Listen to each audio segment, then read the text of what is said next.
Well, indeed, Desiree, traffic is starting to pick up, especially on the Mpumalanga roads, especially the N4, N17, and N11 also and also the R40 here in Mpumalanga, because holidaymakers are also heading towards their holiday destinations, but also trucks are also on the road. You remember that trucks are frequent on this road, especially trucks that are delivering goods and coal. Remember, Mpumalanga is the coal country. We produce a lot of coal here, and these coals have to be transported to different power stations across the province. But also today they are launching this festive campaign to ensure there's a safety awareness, especially towards truck drivers, because we've seen incidents of kidnapping, incidents of road fatalities, crashes and fatalities that led to fatalities in the province. But let's speak to the president of the Truckers Association, President of South Africa, Mary Tladi. May just talk to us about this campaign. Why did you guys decided to do this campaign, especially during this festive season? We took this initiative because of the life lost this year alone. From January to November, we lost about 389 people on the road. And on top of that, around September, we know of the accident that happened in Pongola where 21 lives were lost.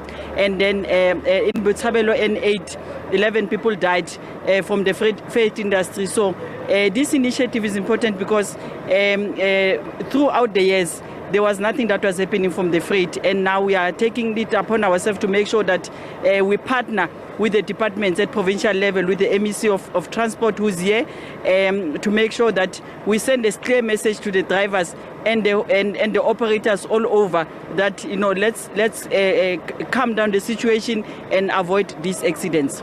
But what have you guys been saying to these truck drivers? Because they are telling people, saying that, you know, they have to travel, they travel long distance. Sometimes they don't stop because they have to travel, and because they earn through how many loads they can deliver into them.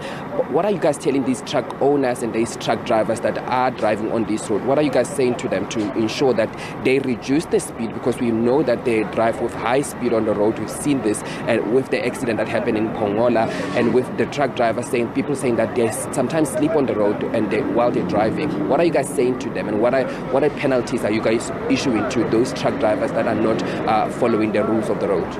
Look, there's different factors that may create this situation. Is fatigue.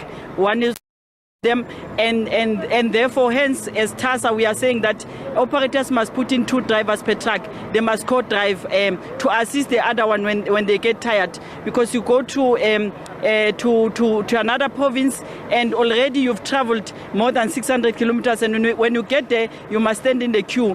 And the reason why we have called into this is because we need an assistant from them to say that we need to propose these things, and they must agree with us to say any operator that is not doing wrong on the road must be suspended until their safety file is correct. But at the moment, anyone that has killed people on the road, there's nothing that is happening. You know, they continue with business as normal. And for us, it is important. Hence, we are calling for the operating license, whereby each and every company will be regulated, and they will go according to the law of what the Department of Transport has said. But for now, everybody is doing as they wish. It's more profit compared to the lives that we are losing on the road. May I also just talk to me about the issue at the Lebombo border post? We've seen traffic there stretching kilometers, almost 20 kilometers at some point. What are you guys doing to ensure that that traffic can be minimized? Because that's where now it leads to kidnapping of truck drivers that are on the queues, sometimes for days. What are you guys are you guys having communication with the Mozambican National and also with the border management to ensure that there can be a smooth running there? Because it's a small border. Then maybe the border can be increased and can be built bigger so that the trucks can travel on those roads. TASA is sitting at the SADC region where they take decisions on freight.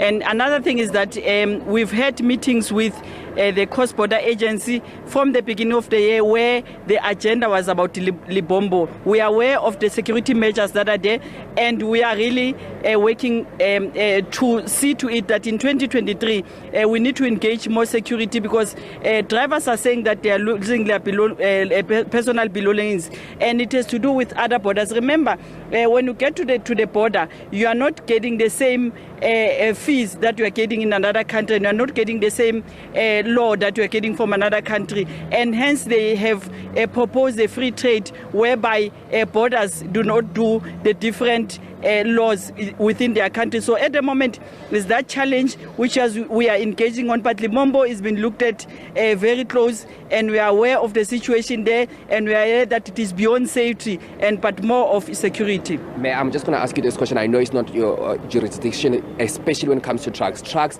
the people are saying that trucks are causing the potholes on the road.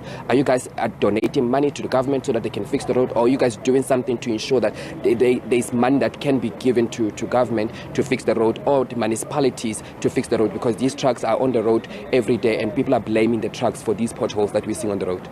Look, the infrastructure of South Africa on the road was not ready to carry so many trucks. According to the e-natives, Mpumalanga alone, we have 40,000 trucks that are running. In KZN we have 50,000, and therefore the infrastructure is not able to carry that. And we took an initiative as TASA to say that why don't we propose from road to rail, and that engagement is already there. We've already announced it. We are planning to start operation next year in June, July. We know that is not going to solve the situation, but it's going to take 20% of trucks away from the road. So that rail runner project is going to see the wagons being converted to the current trailers from our own operators to the nearest SADC region or to the harbour. So that's the initiative that we took, because we are aware of the congestion, and the congestion is not doing any justice to the potholes that we have. And therefore, TASA took that initiative, to assist the government, or to say to the government, let's find each other so that we can find a solution. Thank you so much. That was Mary Paddy. She is the president of TASA, speaking to us about what they are doing here, and also ensuring that they keep the safety of these drivers, but also the safety of other road users on the road, to ensure that there is safety in the province and also in the country, especially now that we head into the festive season, now that a lot of people are going to be on the road. These trucks also are still going to be on the road because they still need to deliver coal to their power station. They still need to deliver goods to neighboring countries, to shops around the country. So they're saying that they want safety, and they want to ensure that there is some level of safety on the road, to ensure that everyone is safe on the road. Desiree?